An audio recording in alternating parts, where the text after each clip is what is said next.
Efésios, capítulo 4, versículo 17 em diante, nós lemos assim a palavra de Deus.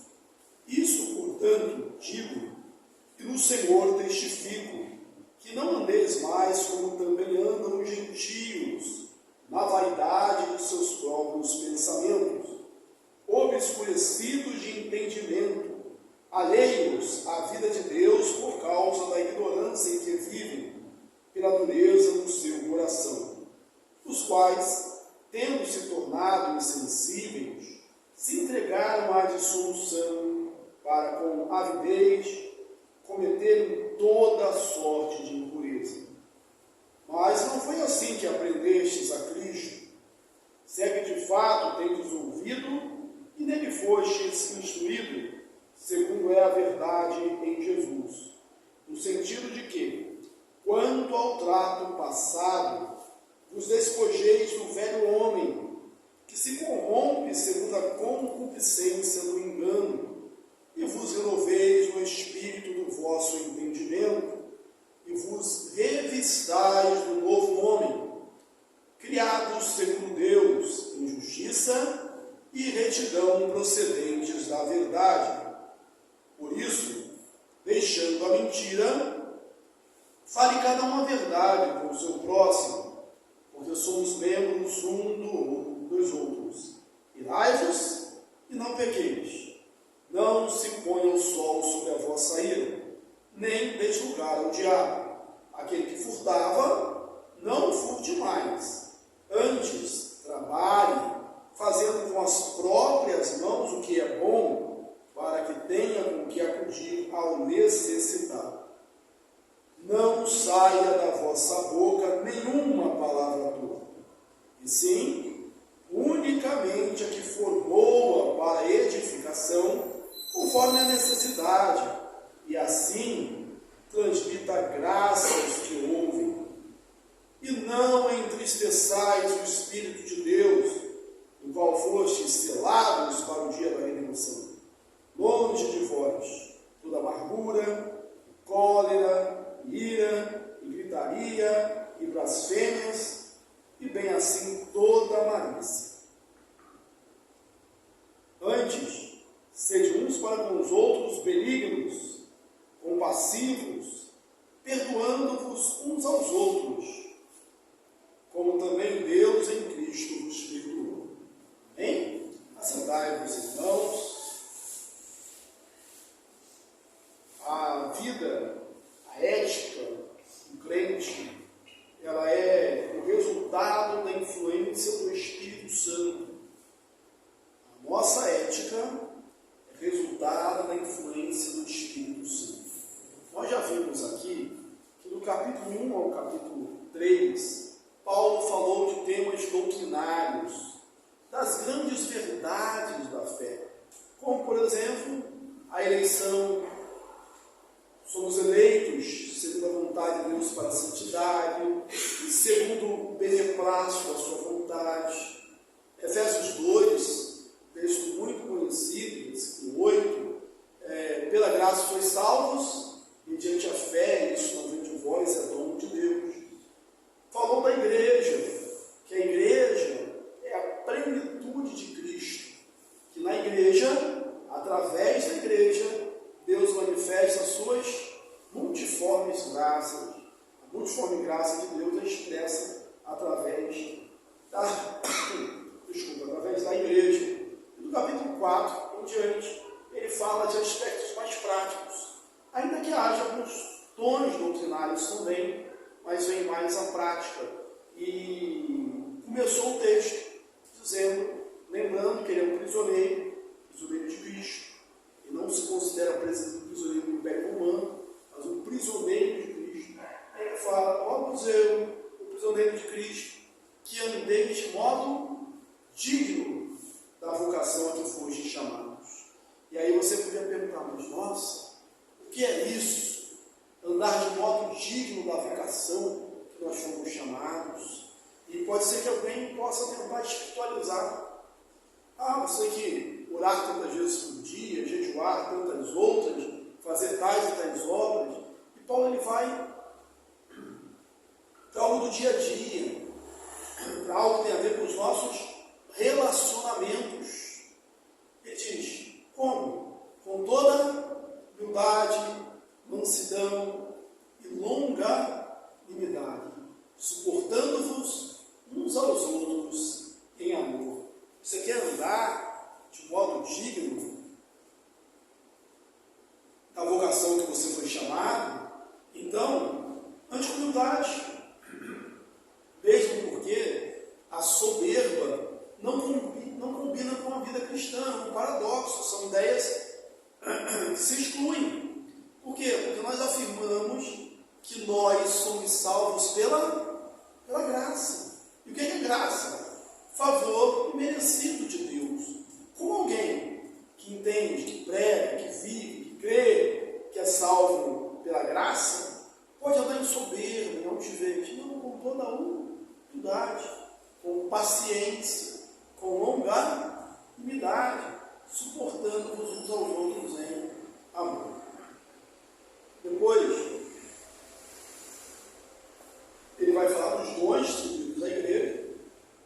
E aí, do versículo 17 em diante, que é o texto que nós vamos pontuar mais detalhes nessa noite, ele vai falar de algumas coisas que precisam mudar na nossa vida.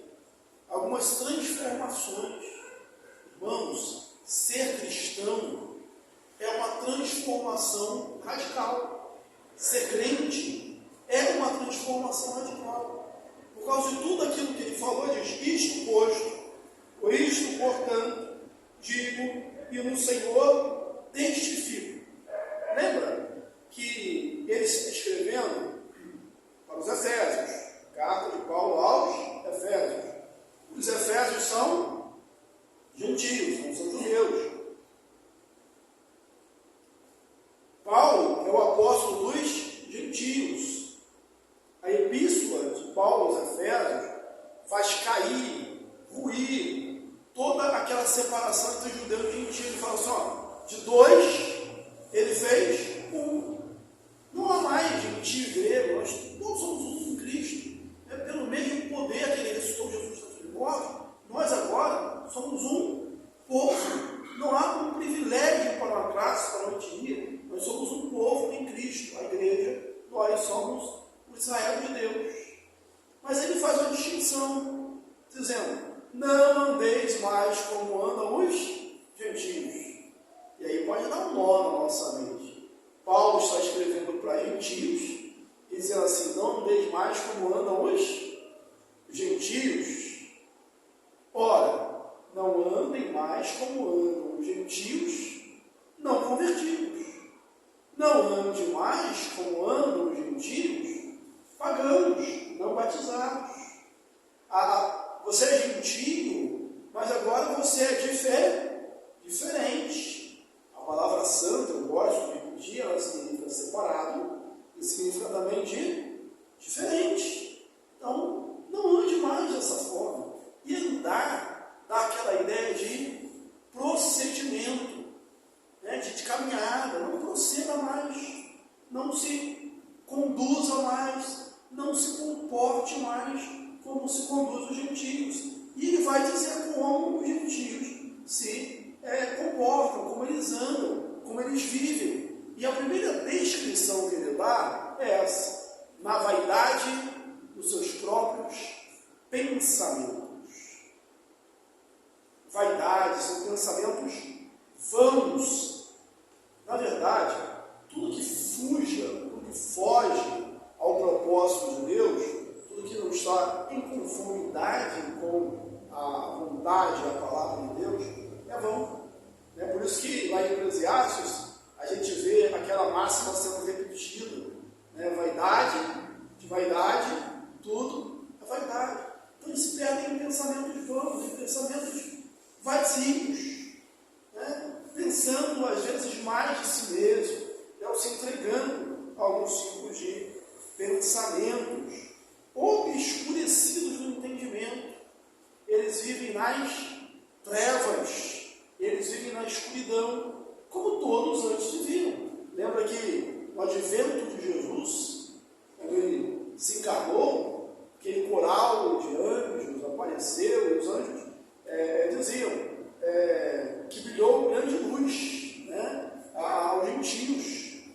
uma luz para os gentios, né? Glória a Deus aos alturas, paz na terra aos homens, né? Uma luz que deu para os gentios. Jesus é essa luz, mas sem Deus, o homem está morto, os seus delitos e pecados, o homem está em trevas, está com a sua mente obscurecida. O seu entendimento, ele pode ser um mestre, um doutor, ele pode conhecer as ciências do mundo. Lembra até de Paulo falando, né? Ainda que eu conheça todas as ciências, mas a mente dele vai estar obscurecida. Ele não enxerga um palmo a indústria da frente do seu nariz.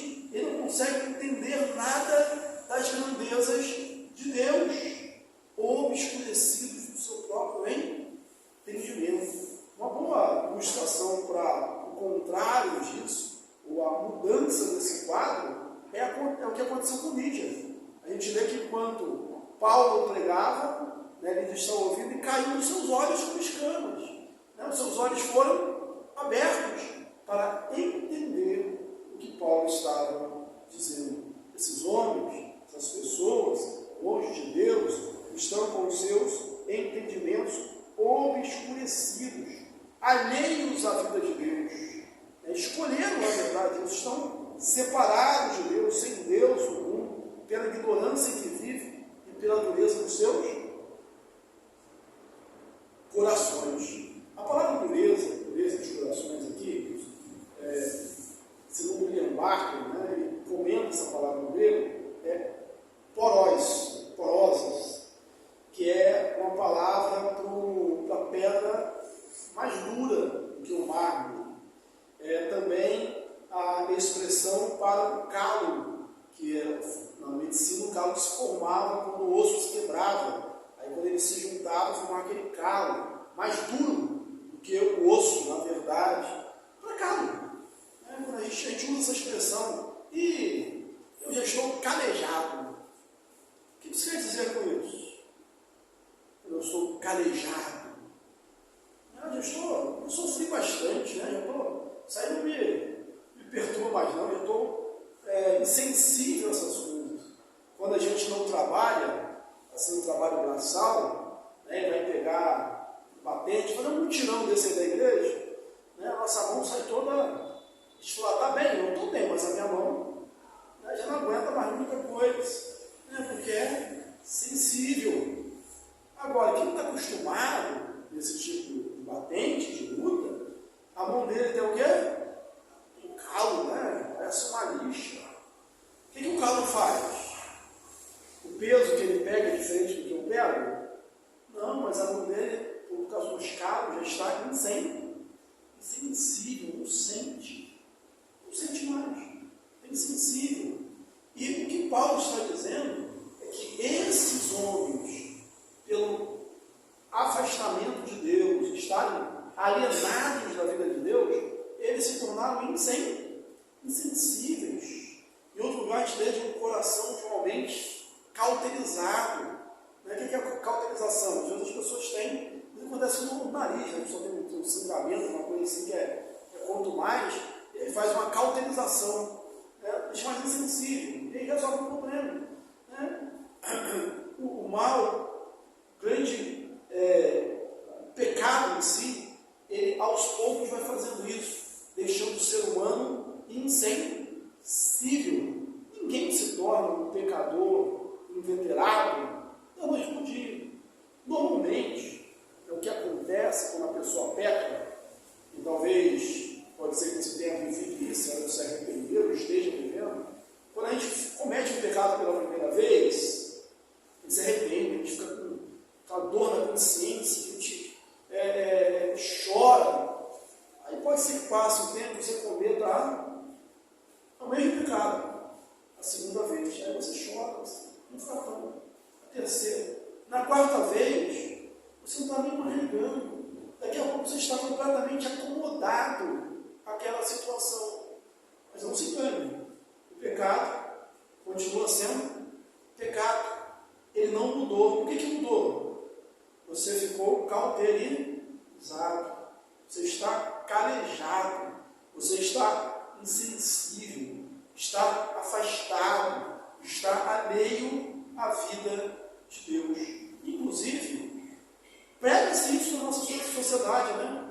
pessoa vai lá, você vai entender, está assim na adolescência, com algumas dúvidas na mente, né? Sou homem, sou mulher, não sei, e aqui que fala, não, o importante é você se aceitar e ser feliz. Quer dizer, se você aceitar a condição, né, parece que todos os problemas somem. Isso é breve, mas na verdade, o erro vai continuar sendo erro. E pior, o conflito vai continuar existindo. Vai continuar existindo. O pecado continuará sendo pecado, né? Porque se tornou comum, é que deixa de ser pecado, é que deixa de ser erro. E Paulo está dizendo isso, que essas pessoas estão endurecidas nos seus próprios corações, os quais, tendo se tornado, olha a palavrinha aparecendo aí, insensíveis, se tornaram insensíveis, entregaram-se à dissolução, para com avidez cometerem toda sorte de impureza. Agora tem avidez, tem sede, ele não só faz, ele não só perdeu a vergonha, mas às vezes tem o orgulho do erro que comete, do mal que faz. Os gentios viviam assim. E aí Paulo diz, vocês não são mais assim. E se não são mais assim, vocês não devem viver assim. Mas não foi assim. Não foi dessa forma que vocês aprendeste a Cristo. Observe a construção da frase. Mas não foi desta forma que aprendestes a Cristo. Se nós fôssemos escrever, né, para comunicar bem hoje, ou falarmos hoje, a gente talvez usaria ou construiria a frase assim. Não foi assim que vocês aprenderam de Cristo. Né? Mas a frase está certa. Não foi assim que aprendeste a Cristo. Cristo é o mestre, mas ele também é a lição. Ele é o mestre, mas ele é também o próprio ensino. A gente não aprende de Cristo apenas, a gente aprende Cristo. Né? Porque o nosso relacionamento com ele não é um relacionamento meramente teórico, é um conhecimento relacional, experiencial. Nós conhecemos Jesus. A gente pode chegar, eu lembro que o pastor usou essa metáfora no sermão que ele fala desse texto, assim, você pode dizer assim, eu conheço Rui Barbosa, eu conheço Machado de Assis, eu conheço Carlos Drummond de Andrade. Você pode falar assim, conheço. O que você está querendo dizer? Você conhece as pessoas? Não conhece. Por que você não conhece? Porque todos eles já morreram, estão mortos, mas são autores renomados da literatura portuguesa. E você pode ter várias obras dele na sua casa, ter lido vários livros, então você diz que conhece. Aquela questão da obra pelo autor, né? A metonímia, a figura de linguagem. Eu li Machado de Assis, né? Você não leu Machado de Assis, você leu uma obra do Machado de Assis. Isso é essa figura de linguagem. Mas eu posso falar que eu aprendi Cristo, que eu conheço Cristo. Por quê? Porque Cristo está vivo, tem relacionamento pessoal conosco. No sentido de que, aí Paulo explica, como que é isso de aprender Cristo? De viver Cristo, de ter um conhecimento, não sobre Ele, mas conhecê-lo. Como se faz isso? E aí ele coloca, mais uma vez, em termos simples, usando uma metáfora. A metáfora da vestimenta. Né? A metáfora da vestimenta, do vestuário. Ele diz, no sentido de quanto ao trato passado, dessas coisas, dessa maneira como vivem os gentios, vocês não vivem mais assim, vos despojeis do velho homem, que se corrompe segundo a concupiscência do engano, e vos renoveis no vosso entendimento, e vos revistais do novo homem, segundo Deus, em justiça e retidão, procedentes da verdade. O que você vai fazer? Qual a metáfora que Paulo usa aqui? Você vai tirar a roupa suja, vai ficar pelado? Não. Você vai tirar a roupa suja e vai colocar uma roupa nova, uma roupa limpa. Você deveria ter nojo, ojeriza, asco dessa roupa suja. Quando a gente está sujo, cansado, suado, quando a gente está chegando no trabalho, um dia quente, o que a gente faz? Que a primeira coisa que as pessoas fazem? Eu quero comer, né? E devorar tudo, né? Mas a maioria das pessoas chega e quer fazer o quê? Não sei se é normal responder. Estava pensando aqui. Tomar um banho, né? Tirar aquela roupa, você chegou, tomar um banho, botar uma nova roupa. E quando a gente faz isso, como que normalmente a gente se sente? Renovado, restaurado. Agora eu estou novo. Não precisa discutir não, quem não é chegado não tem problema não, tá, irmãos? Quem não gosta não tem problema não, é só uma metáfora, tá bom? Então você tira essa roupa, você deveria deixar de lado, não quero mais. Agora eu quero a roupa nova, a veste nova, né? Vestir novamente. A nossa conversão, a nossa regeneração é algo pontual, aconteceu uma vez só, né? Pela graça, pela obra, pela livre obra da graça de Deus.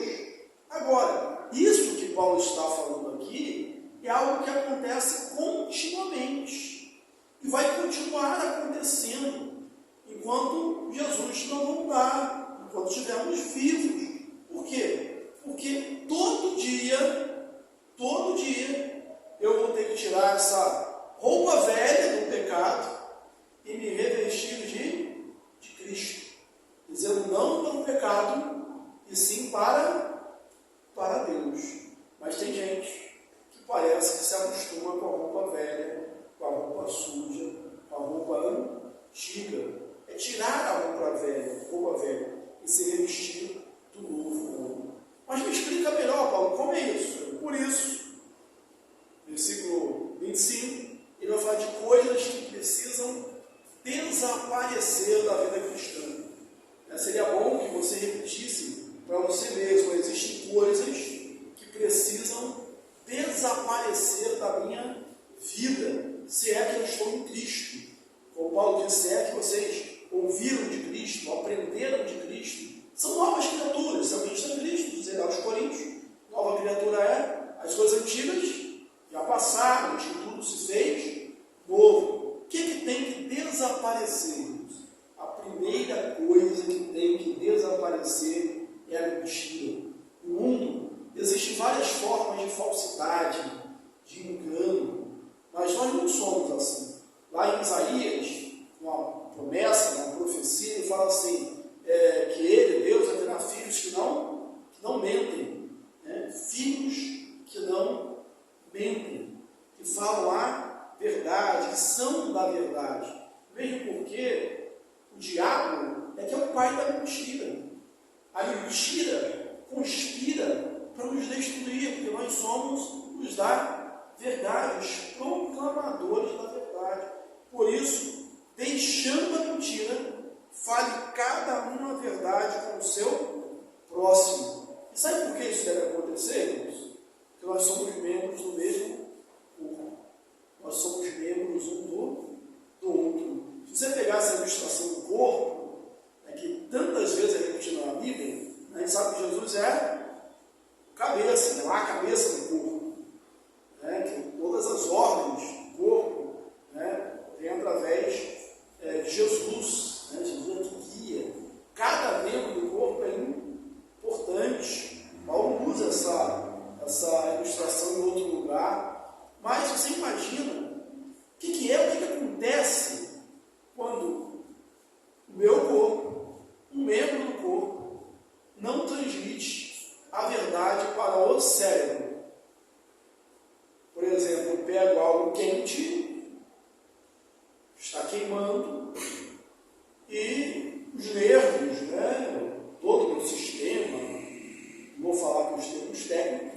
conhecimento mesmo. Mas não transmitem para o meu cérebro essa mensagem de que é quente, que eu tenho que soltar aquilo ali. Se isso continua, o que vai acontecer em breve? A vida vai estar em perigo. A vida vai estar em perigo. Nós somos membros um do outro, somos membros do corpo de Cristo, nós somos os discípulos da verdade. Então, fale a verdade, cada um com o seu próximo. Deixe a mentira e fale a verdade. Nem sempre é fácil falar a verdade. Porque às vezes a verdade dói, a verdade magoa. Mas o apóstolo Paulo, nesta carta aos Efésios, ele falou sobre verdade, disse assim, seguindo a verdade em amor. Né? Fale a verdade de uma maneira correta, de uma maneira boa, né? Mas fale a verdade. A segunda coisa que a gente tem que abandonar é o pecado. O pecado. O texto diz, irai-vos e não pequeis. Lá embaixo vai falar no versículo 31, longe de vós toda ira. Mas aqui não está falando isso. Aqui a ira está vindo como um mandamento, como um imperativo, irai-vos. Irai-vos. A gente por vezes tem a ideia absoluta de que a ira em si é má. Não, a ira por si só não é má. Mesmo porque a ira é um dos atributos de Deus.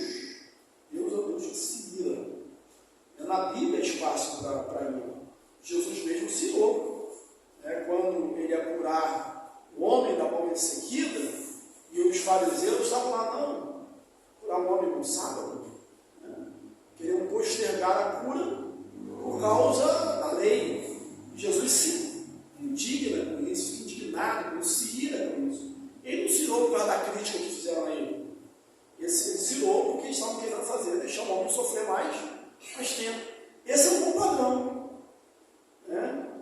A ira, normalmente, quando ela é santa, quando ela é boa, quando ela é justa, não ira por causa da gente mesmo, mas por causa do outro. Por exemplo, uma ira que faz falta hoje no mundo é a ira contra a injustiça, a ira contra o pecado, a ira contra o erro. O mundo perde muito quando não se tem ira contra isso. Na verdade, é uma conivência.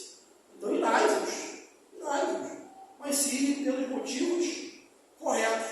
Mas lembre-se, Deus, Ele é santo, Ele é justo, Ele é bom, Ele não erra. Nós não somos isso, nós erramos muitas vezes. Por isso, há um fio muito tênue entre a ira justa e a ira pecaminosa. Aí ele fala, irai-vos, mas ele diz 3 negativas desse irai. Irai-vos não pequeis, não peque. Às vezes é mais fácil não se irar do que não pecar, né? Mas irai-vos e não pequeis. Como? Não se ponha o sol sobre a vossa ira. Você pode se irar, mas não deixa isso ficar acumulando dentro de você. O término do dia é um bom momento para você zerar a conta, e dormir em paz no deito, logo pega no sono, para ter forças e energias para começar um novo dia. Porque se você for deixando a ira acumular, ela vai virar aquilo que tem que estar longe da gente. Você vai virar amargura. Onde você toda amargura? Toda gritaria. Tudo que não presta longe de você. Então, seja até a noite, até o pôr do sol. Aí a gente fala assim, poxa, o meu dia tem que ter mais de 24 horas. A gente quer isso para se virar, né? Pastor, vamos mudar lá para a Groenlândia, porque eu vou poder ficar 6 meses irado. Lá, sol, põe 6 cervejas, o sol da meia-noite, vamos ficar mais tempo irado. Não, é de tempo em tempo. Você parar, fazer um balanço, perdoar, se arrepender, aquietar o coração, descansar do Senhor. Um bom exercício para a gente que é casado, perdoar, não dormir brigado, perdoar, pedir perdão com os filhos em casa, com os colegas no trabalho, às vezes as coisas vão se acumulando, e aí o conselho de Paulo, para que não haja entre nós nenhuma raiz de amargura, é esquecido. E é tão esquecido que tem gente que não ficou na raiz, não. A raiz é aquilo que está lá embaixo, né? Já cresceu um caulezinho, né? Temos que o caulezinho já virou um tronco, está cheio de folha, fruto, né? Uma árvore centenária lá, e cheio de amargura, uma pessoa amargurada. Isso não combina com a nossa vida, né? Em Cristo Jesus. Então, irai-vos e pequeis, irai-vos e não deis lugar, não se ponham só sobre a vossa ira, e terceiro, irai-vos e não deis lugar ao diabo. Diabo, a palavra diabo no grego é diabolos, que significa caluniador. Né? Então, não dê lugar ao caluniador, não dê oportunidade para ele, não dê espaço para ele, não dê uma brecha para ele. Então você se ira, mas de forma que no final do dia esteja tudo certo e que você não peque. Já viu aquela frase? E fulano perdeu a razão. Você até estava com a razão. É isso? Tem uns casos assim, você está até com a razão. Mas você fez alguma coisa, né, extrapolou na ira e perdeu a razão. Você passou sobre errado. Então irai-vos e não pequeis, não se põe o sol sobre a vossa ira. Eu lembrei de uma frase atribuída a um americano chamado Dr. Johnson, que quando ele estava publicando um livro, o editor falou para ele minorar algumas asperezas do livro dele. Tirar algumas coisas, tá bom, mas tinha as coisas muito ásperas, muito assim, direta, né? E aí ele respondeu assim, segundo a própria editora, não vou cortar as garras, não vou parar as garras, nem transformar o meu tigre num gato para agradar a todos. Não vou parar as garras, nem transformar o meu tigre num gato para agradar a todos. E aí a moral da história é, no mundo existe lugar para os tigres. Né? Se só tiver gato, né? Só tiver gente que não se ira com as coisas, né? O mundo vai de mal a pior. Então, há lugar, mas sem pecado. Sem pecado. Até para se irar, tem que saber. Então, se você não sabe se irar, é melhor você baixar a sua bola aí, né? Se não tem domínio próprio, para não explodir e acabar naquela história de perder a razão. Mas vamos ter isso. Fechar a conta no final do dia, né? Não se põe o sol sobre a vossa ira, não pecar e guardar-se dessa maneira. Aí ele vai falar outra coisa que tem que sair da nossa vida, terceiro. Aquele que furtava, não furte mais. Às vezes a gente tem um furto aqui, nós estamos num conceito amplo, né? Que aí você sabe, pastor, isso não está falando para ninguém aqui. Né? Tem sempre aqueles pequenos furtos, aquelas pequenas adulterações. Um exemplo que se é para todos nós, eu não vou ficar pontuando coisas que não preciso, é só lembrar que Deus, lá em Malaquias, fala, quando eu pergunto, o que me roubais? Nos dízimos e nas ofertas. Então, pode ser que de alguma forma, né, além do dízimo da oferta, tenha me roubando o seu próximo, roubando a Deus, defraudando, não dando ao outro o que ele tinha direito, de alguma forma. Então, quem fazia isso, como os pagãos faziam, não faz mais. Agora, o conceito que eu quero explorar aqui, na verdade, é um motivo para isso. Né? Antes trabalho. Por quê? Porque a grande motivação do furto é a ociosidade, é a falta de trabalho. Já diziam os antigos que cabeça vazia é a sinagoga, né, de Satanás, a oficina de Satanás, é a cabeça vazia. Então, trabalho. Né? Trabalho, propriamente com trabalho. Deus dizia, aquele que não ensina o ofício ao seu filho, ensina o furto, ensina ele a ser ladrão. Então, Trabalhe. Não é só não furtar, é trabalho. Trabalhar 6 dias, trabalharás e farás toda a tua obra. Nós somos chamados a trabalhar. Aquele que não quer trabalhar, escola de Tessalonicenses também não coma. Nós temos uns irmãos que vivem assim, está esperando o Senhor, esperando o Senhor, esperando o Senhor. E está esperando o Senhor há muito tempo. Não é que esperando o Senhor está errado, não. Está errado é a postura desse irmão. Porque quando está esperando, vai trabalhando, vai ganhando o seu pão. Né? Porque a Bíblia não nos chama em lugar nenhum a ociosidade, o trabalho. E a motivação do trabalho. Trabalho para se enriquecer, trabalho para ter uma vida boa, trabalho para mostrar poder, status. Não. Trabalho para ter com que ajudar o necessitado. Olha a mudança. Você antes tirava dos outros, agora você trabalha para ajudar os outros. Né? É uma forma aqui boa, né, de encarar o trabalho, encarar a vida. E a quarta, a gente pregou aqui não sei se foi a última mensagem, acho que foi a última mensagem comigo, né? Sobre Tiago, capítulo 3, lembrando aí do dom da língua, né? Das palavras, de nós devemos moderá-las, e citamos esse texto. Não saia da vossa boca nenhuma palavra torpe, somente aquelas que edificam, unicamente aquela que for boa para edificação, conforme a necessidade, e assim transmita graça aos que ouvem. Se quer andar de modo digno da vocação que vocês chamaram, sejam dignos, seja paciente, seja longânimo, fale a verdade, ire-se, mas não peque, não se põe o sol sobre a sua ira, não queira ligar o diabo, trabalhe, no dia a dia a gente glorifica a Deus, ajude aqueles que precisam e fale palavras boas.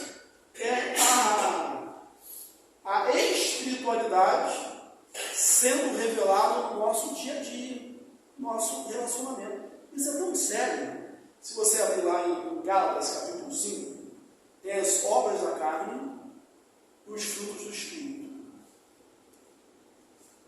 A obra da carne tem em relação ao sexo, né? A luxúria, tem em relação ao domínio próprio, né? Glutonaria, bebedice, as coisas espirituais, a idolatria, mas a maior quantidade de obras da carne está em relação aos nossos relacionamentos. Né? Porfias, ciúmes, iras, invejas, dissensões, facções, tudo isso tem a ver com o quê? Relacionamento. Então, quer ser santo, quer mostrar a santidade, tem que mostrar nos relacionamentos. Não dá para ser santo ou dizer que é santo e não se relacionar bem com as pessoas e não tratar bem as pessoas. E Paulo progride nisso aqui, dizendo, olha, não entristeçais o Espírito, no qual fostes selados para o dia da redenção.